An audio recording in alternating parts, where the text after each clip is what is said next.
जखन मिथिला हमर वास, हम नहीं करबै ककरो आस।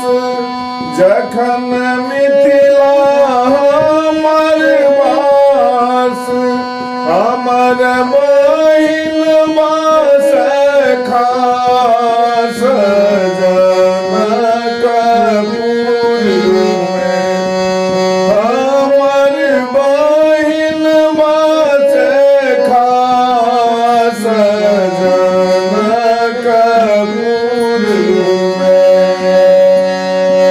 बहिन सिया सुकुमारी, धिया जनक दुलारी। धिया जनक दुलारी, राम जी कलनि ससुरारी। जनकपुर में राम जी कलनि ससुरारी। जनकपुर में एहन सुंदर मिथिला धाम, दोसर पायब कोने ठाम।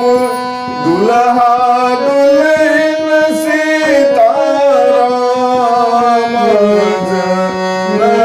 जनकपुर में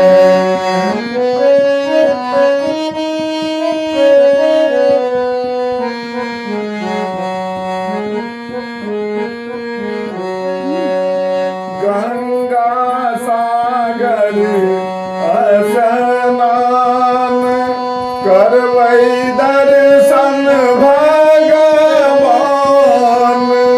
करबै दर्शन भगवान, सुनबै मिथिला पुराण। जनकपुर में सुनबै मिथिला पुराण। जनकपुर में एहन सुंदर मिथिला धाम, दोसर पा